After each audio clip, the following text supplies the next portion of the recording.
Tudo bom com vocês? A gente vai falar agora de dois crimes que talvez foram os crimes mais falados nos últimos 2 anos, que é o crime de epidemia e de infringir medidas sanitárias. De 2019 para lá, eram crimes que a gente pouco falava, que estavam lá no finalzinho ali do Código Penal, que ninguém dava muita bola. 2020, 2021, com a Covid, esses dois crimes passaram a ser seriamente discutidos e a gente precisa pensar um bocado, depois da estrutura do mundo que a gente tem hoje, como é que eles interferem ali dentro da nossa sociedade.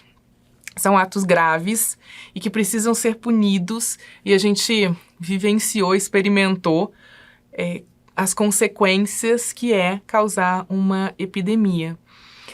O artigo 267 do Código Penal, ele vai classificar como crime causar epidemia. Então, aquele que causa uma epidemia, ele está cometendo um crime no Brasil e vai ser punido com pena de prisão de 10 a 15 anos. Então, se ele causa essa epidemia, se ele distribui esses vírus e esses patogênicos aí, ele está praticando esse crime de epidemia. Muito sério. Só que, o que é causar epidemia? O que é propagar germes? Onde que está, que ação é essa? O fato de eu espirrar, eu estou causando uma epidemia? Se eu sei que eu tenho Covid e espirro em cima de uma pessoa, eu estou causando epidemia? Acho que não, porque você não está causando a epidemia. Eventualmente você está propagando alguns germes e que vai atingir, infelizmente, algumas pessoas que estão à sua volta. Mas efetivamente gerar aquela epidemia, você não está gerando. Então você não tá, se você espirra simplesmente, você não está efetivamente causando esse crime, praticando esse crime de epidemia. Mas, se você trabalha num laboratório, você tem ciência de germes que podem gerar uma pandemia, você está lidando ali com material, você não toma os devidos cuidados, tudo isso, e isso se propaga e pode gerar uma epidemia, aí sim você comete o crime. Claro, essa epidemia não precisa ser do tamanho da Covid, né? A epidemia pode ser, não precisa atingir todos os países do mundo. Eu não preciso ter uma consequência tão drástica para praticar esse crime. Esse crime, inclusive, pode ter menor alcance, mas, causando a epidemia, eu estou praticando aquele crime. Eu falei que a pena é de 10 a 15 anos. Olha só, é de 10 a 15 anos a pena se essa epidemia não causar morte. Se o resultado dessa epidemia for morte, a pena é aplicada em dobro, então a pena é de 20 a 30 anos. É muito mais grave dentro do cenário que a gente tem de crimes, eu praticar esse crime, eu realmente propagar germes patogênicos que geram uma epidemia. E é importante a gente dizer o seguinte, esse crime vai acontecer ainda que você não tenha a intenção de causar a epidemia. Você pode, o crime não é só doloso, não é só quando você tem essa intenção, pelo menos esse crime de epidemia. Neste caso, quando você age com negligência, imperícia ou imprudência, você também está praticando esse crime. Você tem o dever, né? Se você está lidando com esses germes patogênicos, se você está lidando com esses elementos que podem causar esse enorme dano para a nossa sociedade, você tem que ter a responsabilidade de gerenciar muito bem esses elementos. Se você não gerencia, se você é desleixado e deixa isso para lá, você está praticando também o crime de epidemia, certo? Então vamos lá. Sujeito ativo pode ser qualquer pessoa. Quem está de fora e sabe que ali dentro daquele laboratório eu tenho um germe que pode causar uma epidemia grande e entrar naquele laboratório e divulgar, ele está praticando o crime de epidemia. O médico que está fazendo pesquisa, o biólogo, enfim, qualquer profissional da saúde que esteja lidando com esses elementos, com esses germes que podem causar uma doença grave, que se espalha, pode praticar esse crime. Então eu não é um crime profissional. O sujeito passivo do crime, obviamente, é toda a sociedade que está sujeita a uma doença grave, que está sujeito a enfrentar tudo que a gente enfrentou durante a pandemia de Covid-19. Então, mesmo que eu não seja ali, eu não tenha essa intenção de propagar, eu só fui descuidado, eu tô cometendo crime de epidemia, ok? Então, a gente tem que entender qual é o tamanho desse crime, qual é o tamanho da sua responsabilidade na condição ali, né, de agente que entende que está lidando com aqueles germes e é imperito, ou alguém que sabe que aquilo ali pode causar um mal e mesmo assim vai lá e distribui ali no ar os germes com a intenção de causar essa epidemia, está praticando esse crime. Eu quero conversar com vocês sobre um crime que foi muito discutido nesses últimos 2 anos, que é o crime de infração de medida sanitária preventiva. Ele está previsto lá no artigo 268 do Código Penal, que diz o seguinte: infringir determinação do poder público destinado a impedir introdução ou propagação de doença contagiosa.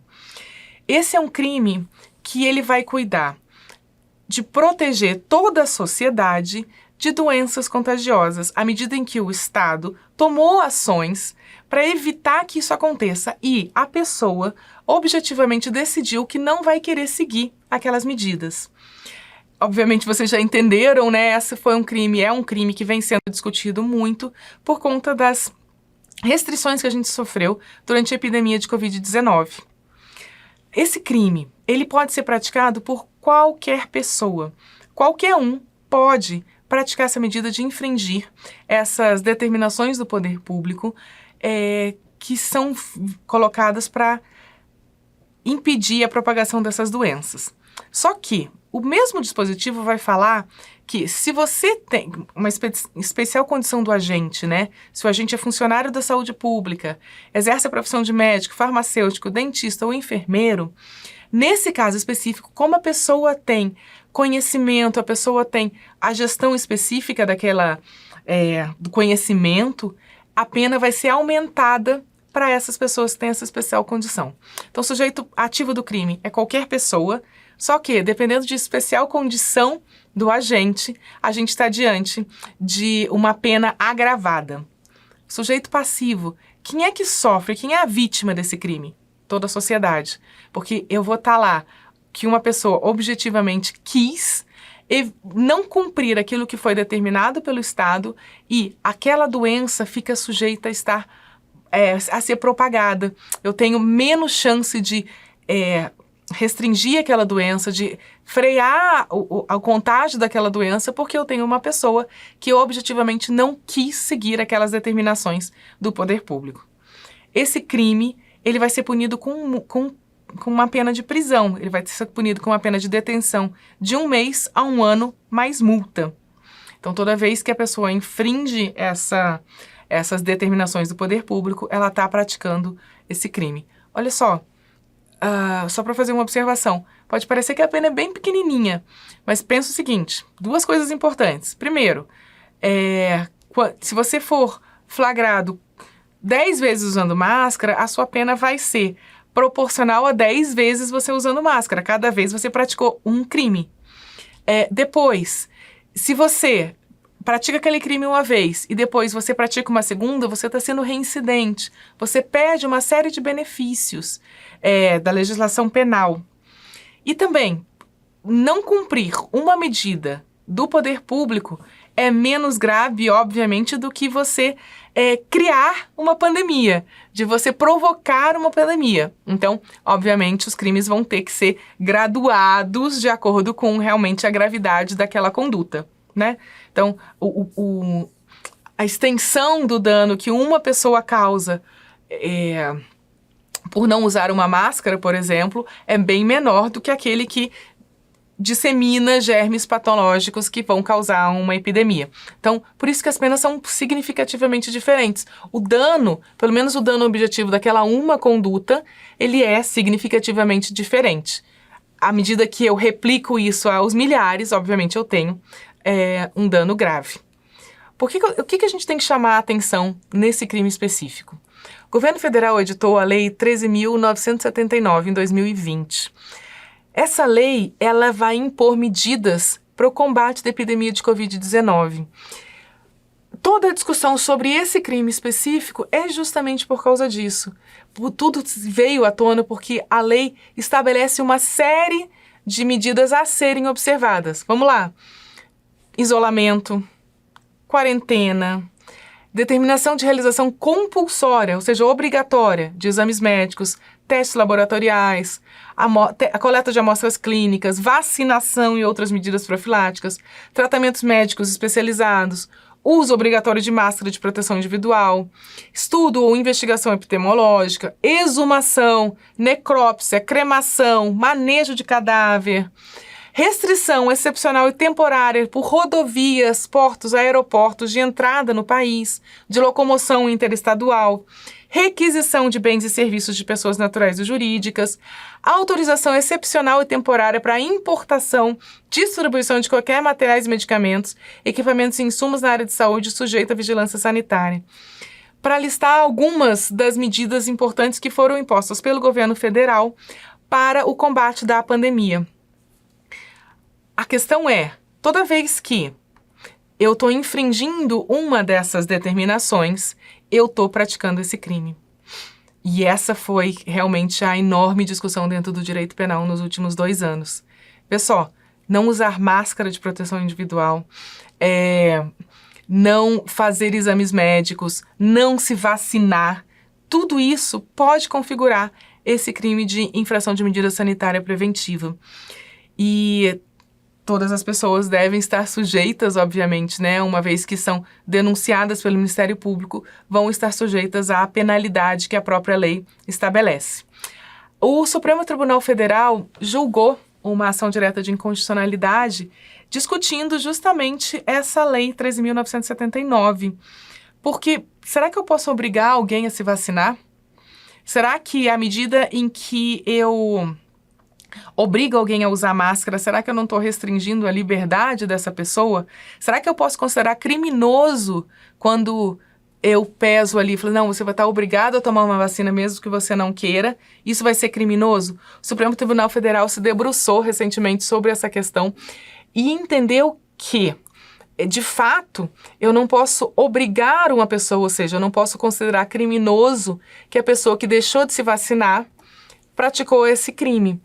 Mas, por uma medida de proteção de toda a sociedade, eu posso impedir a pessoa de fazer diversas coisas, como, por exemplo, frequentar a escola, frequentar o seu ambiente de trabalho, ir ao shopping. Enfim, eu posso impor, acaba que eu posso impor uma série de outras restrições para aquela pessoa, para compelir aquela pessoa a se vacinar ou evitar que o fato dela não estar vacinada, ela possa, de fato, evitar que ela contamine outras pessoas com a Covid. Então, a gente está aqui dentro de um crime que tem suas delicadezas, porque eu estou falando da incolumidade física e da liberdade individual, mas a gente está protegendo, e o que o direito penal faz é proteger toda a saúde pública, toda a sociedade, para que a gente consiga minimizar os efeitos de doenças graves e altamente contagiosas.